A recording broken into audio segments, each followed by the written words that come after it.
సృష్టి fertility centre కేసులో doctor నమ్రత custody ముగిసింది. గాంధీ హాస్పిటల్లో నమ్రతకు వైద్య పరీక్షలు చేయించిన పోలీసులు సికింద్రాబాద్ కోర్టులో హాజరుపరిచారు. ఇక పోలీసుల కస్టడీలో నమ్రతను విచారించగా కీలక విషయాలు వెలుగులోకి వచ్చాయి.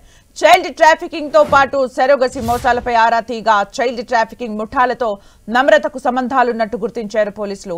ఏజెంట్ల సహకారంతో కళ్యాణితో కలిసి చైల్డ్ ట్రాఫికింగ్ చేసినట్టు నిర్ధారించారు. చైల్డ్ ట్రాఫికింగ్ ఏజెంట్ల నెట్వర్క్ ను గుర్తించారు పోలీసులు. మరోవైపు ఇదే కేసులో కళ్యాణి, ధనశ్రీ, సంతోష్ విచారణ రేపటితో ముగియనుంది. మరిన్ని అప్డేట్స్ మా ప్రతినిధి సునీల్ అందిస్తారు. సునీల్, రాష్ట్రాల్లో తీవ్ర దుమారం రేపుతున్నటువంటి సృష్టి ఫెర్టిలిటీ సెంటర్ కేసులో పోలీసులు దర్యాప్తు చేశారు. ఇప్పటికే 15 మంది ఈ కేసులో నిందితుల్ని అరెస్ట్ చేసి జ్యుడిషియల్ రిమాండ్ తరలించారు. అందులో కీలక నిందితురాలు, ప్రధాన సూత్రధారిగా ఉన్నటువంటి డాక్టర్ నమ్రతని 5 రోజుల పాటు పోలీస్ కస్టడీకి అనుమతిస్తూ సికింద్రాబాద్ కోర్టు ఆదేశాలు జారీ చేసిన నేపథ్యంలో 5 రోజుల పాటు సుదీర్ఘంగా విచారించినటువంటి పోలీసులు అనేక అంశాలపై కూడా ప్రశ్నల వర్షం కురిపించారు. ప్రధానంగా సరోగసికి సంబంధించినటువంటి పిల్లల విక్రయాలకు సంబంధించిన విషయాలు కావచ్చు, ఏజెన్సీల పాత్ర కావచ్చు, ఆశా వర్కర్ల పాత్ర కావచ్చు, మరోవైపు IVF ద్వారా వచ్చినటువంటి కస్టమర్స్కి సరోగసి ద్వారా ట్రీట్మెంట్ చేస్తూ డబ్బులు ఏ విధంగా గడించారు, వీటికి సంబంధించిన పాత్రపై కూడా పూర్తిగా కూపిలాగినటువంటి పరిస్థితి మాత్రం కనబడుతుంది. కొద్దిసేపు క్రితమే ఆమె కస్టడీ కంప్లీట్ చేసిన తర్వాత గాంధీ ఆసుపత్రిలో వైద్య పరీక్షలు కంప్లీట్ చేసి సికింద్రాబాద్ కోర్టులో కొద్దిసేపు ప్రొడ్యూస్ చేశారు. మరి కాసేపులోనే జ్యుడిషియల్ రిమాండ్ ఆమెని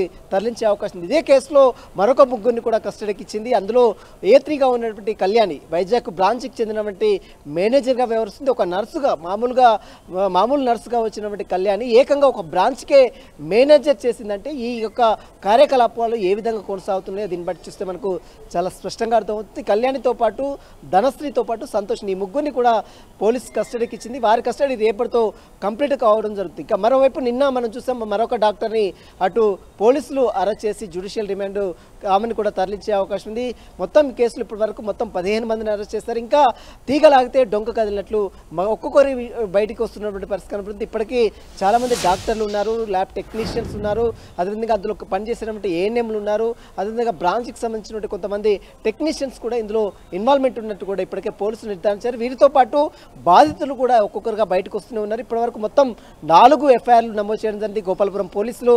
ఎందుకంటే దాదాపు రాజస్థాన్ దంపతులు ఇచ్చిన ఫిర్యాదుతో పాటు మరికొంతమంది NRI దంపతులు కావచ్చు, మరోవైపు ఆంధ్రప్రదేశ్ చెందినటువంటి మరొకంత దంపతులు కావచ్చు, నల్గొండ జిల్లాకు చెందినటువంటి మరొక దంపతులు 44 లక్షలు ఇచ్చారు అని పోలీసులకు ఫిర్యాదు చేశారు. మొత్తం ఎవిడెన్స్ అన్ని కూడా క్లియర్గా తీసుకొచ్చిన తర్వాతనే పోలీసులు 4 FIRలు నమోదు చేయడం జరిగింది. ఈ 4 FIRలపై కూడా పోలీసులు కేసు నమోదు చేసుకుని దర్యాప్తు కొనసాగింది. అన్ని కేసుల్లో కీలక నిందితురాలు, ప్రధాన సూత్రధారిగా డాక్టర్ నమ్రతనే ఉంది. నమ్రతతో పాటు తన కొడుకు జయంత్ కృష్ణ కూడా ఉన్నాడు. అతని కస్టడీని కూడా పోలీసులు కోరారు. కానీ ఆ కస్టడీ పిటిషన్పై కూడా ఈరోజు కోర్టు విచారించే అవకాశం. మొత్తం ఈ కేసులో 15 మంది అరెస్ట్ అయితే అందులో మొత్తం 4గురిని పోలీస్ కస్టడీకి ఇచ్చింది. ఈ రోజుతో డాక్టర్ నమ్రత పోలీస్ కస్టడీ కంప్లీట్ అవుతుంది. మరోవైపు ఈ ముగ్గురు ధనశ్రీ కావచ్చు, సంతోష్ కావచ్చు, కళ్యాణ్ కావచ్చు రేపటితో వారి యొక్క కస్టడీ కూడా కంప్లీట్ అయ్యే అవకాశం ఉంది. మొత్తం మీద కస్టడీలో కీలక అంశాలు కూడా పోలీసులు రాబట్టినట్టు కూడా సమాచారం తెలుస్తుంది. సుమిత్ర, అంటే మొదటగా ఎంక్వైరీలో తను అసలు నోరు మెదపలేదు, తర్వాత కీలక సమాచారం కూడా ఇచ్చినట్టుగా తెలుస్తుంది. అంటే చైల్డ్ ట్రాఫికింగ్ కి సంబంధించి కూడా ఇన్ఫర్మేషన్ ఇచ్చినట్టుగా తెలుస్తుంది. అంటే ఎలాంటి ఇన్ఫర్మేషన్ ని పోలీసులు కూడగట్టారనుకోవచ్చు సునీల్?